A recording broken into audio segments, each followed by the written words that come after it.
Attention ASRM Today listeners, are you ready for the event of the year?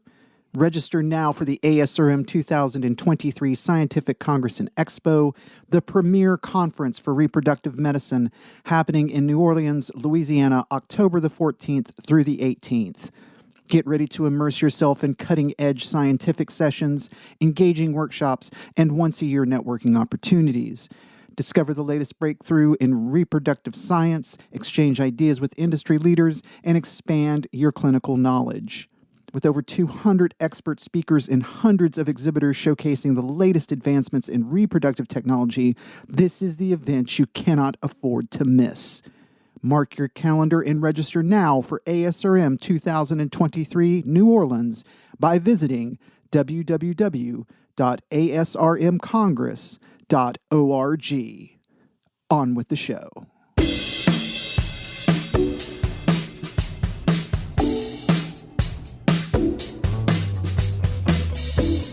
Welcome to ASRM Today, a podcast that takes a deeper dive into the current topics in reproductive medicine. I'm Jeffrey Hayes, and today on the show, my guest is Kim Bergman, PhD, a licensed psychologist since 1990 who has specialized in the area of gay and lesbian parenting, parenting by choice, and third-party assisted reproduction for over 2 decades. Dr. Bergman has created a comprehensive psychological screening, support, and monitoring process for intended parents, surrogates, and donors. Dr. Bergman served as a founder and past chair of the LGBTQ Special Interest Group, is on the ASRM corporate board, and is a member of the executive committee of the Mental Health Professional Group. Dr. Bergman, welcome to ASRM Today. Thank you for having me. I really appreciate it. So for our audience, and because you're a first-time guest here on ASRM Today, can you tell us a little bit about how you became interested in the mental health profession? Well, in general, in the mental health profession, I was a psychology major in undergrad and went straight into graduate school into a PhD program and got my PhD in clinical psychology, had a practice. What may be more interesting is how I became involved in third-party reproduction and the fertility and reproduction field, which was a total accident, actually. I was a busy psychologist, and a friend had a baby through a gestational carrier and an egg donor, and another friend wanted to do it. And sort of, back then, this is early 90s, it wasn't as straightforward as it is now, and it wasn't as easy for gay men. And someone asked me if I would help, and I said, sure. I don't really know what I can do, but let me help. I'm a psychologist. I'm happy to help. And it just kind of went from there.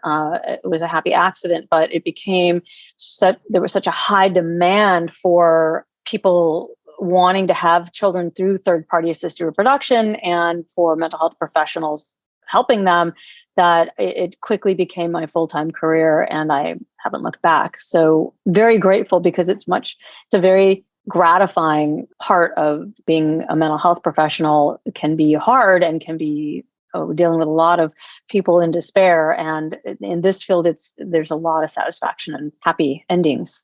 So you would say then that the gratification really comes from the connection that you're able to make. Yes, connecting with people, but also, being even a very small part of some of their biggest dreams coming true. Yeah. So, the success rates are really high. So most people who seek to have children through third-party assisted reproduction are going to.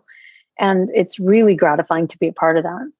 You have written quite a bit in your career, and I was curious about one in particular book. Can you tell us a little bit about your book, Your Future Family, The Essential Guide to Assisted Reproduction? What was that writing journey?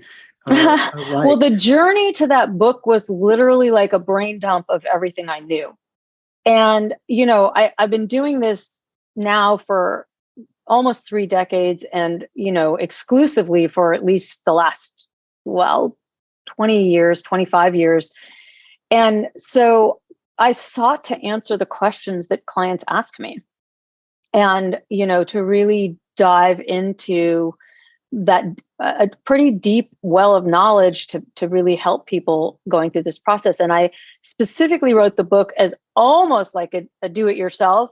Not that I recommend people do that, but that this book could be a companion guide for anybody going through assisted reproduction. It specifically doesn't really address my own company and my own professional, my professional affiliations, but rather it should be, and I hope it is, a guide for anybody going through this process, from the thought process to the mechanics of it, the psychological sequelae, the cost, the risk, the benefits, the future. And, for me, it was also a bit of a legacy project, because I do feel like at this point in my career, I know a lot about this field, and it felt like a really nice way to put it all down on paper. So it was really remarkably easy to write, because I really kind of just spoke the whole book and then edited it and made it nicer, and and with some help, certainly with a lot of help in terms of wordsmithing and editing. But yeah, so it was a great labor of love, and I enjoyed it immensely. And I give it to all my clients, and I hope other people use it as well, and that that people are able to find some comfort and companionship in their journey by reading the book. Absolutely. And speaking of, you mentioned your company. What can you tell us a little bit about that? A little bit about your company? Sure, I'd love to. I'm one of the senior partners and owners at Growing Generations, and we are an agency that does surrogacy and egg donation for all people who need it. We've been around for about 27, 28 years, since the mid 90s. And, we've helped thousands of people have babies. It's my third baby. I have 2 adult children. I would say Growing Generations. And Growing Generations is about the same age. So it's kind of funny. My kids are 24 and 27. Growing Generations it's just about the age of my oldest daughter. And it is definitely my third child. Wonderful. I want to turn our attention, while I have you, to the mental health professional group. Definitely. What are some of the pressing concerns that the MHPG is addressing in 2023? I think one of the biggest concerns and focus of the mental health professional group, of which I'm currently the chair, is increasing diversity and access. We have a lot of clients and families and people that were out there helping who come from a very diverse background, but in the mental health professional field, inside of our practice and in this niche of mental health professionals, there are not a lot of there's not as much diversity as there could be. And, we would really like the professionals to reflect the population and, to have people feel really comfortable with the people who are serving them. So we're working really hard. We had a wonderful, amazing diversity task force that created some guidelines and is working hard to implement some programming. We've done some in-services and some different kinds of educating to look at the disparities and to really try to make ourselves aware and educate ourselves to be culturally competent and to attract people into our field who are from a very diverse background, from all different professions inside the mental health world, and from different ethnicities and different walks of life in different parts of the country and like that. We're always looking to increase our membership. I think we are the largest professional group. We have 702 members as of yesterday, and we're pretty proud of that. We have a very active membership who are on lots and lots of working committees, who are doing lots of research, who are presenting lots of courses, and we have a lot of, we work hard at educating ourselves and then in sharing what we know from our perspective as mental health professionals, sharing that into the greater community at ASRM, so that all, professionals working in this space are able to benefit from our special niche within the space. I've been here with ASRM now for 9 years, and I initially started here in the education department, working on the modules that we used to put together. Mm-hmm. And I know that we worked very closely with the MHPG all the time in developing a number of educational materials, and continue to do so. Is the MHPG involved in the upcoming Congress this year that will be in New Orleans? Is there any? I know whether we're all finishing things up right now, but is there anything you can tell us about? Yes, I can actually tell you a lot. We one of the things we are really good at Mental Health Professional Group is creating our courses and our program, and managing all of that. So we have a really robust program in New Orleans in October, and I would be happy to walk you through the program real quick. Actually, the very first course is a course I'm chairing called Heal or Heal Thyself. It's self-care in an ever-changing field.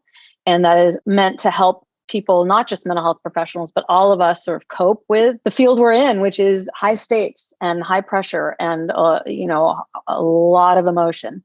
We have a course on sexual health and treatment.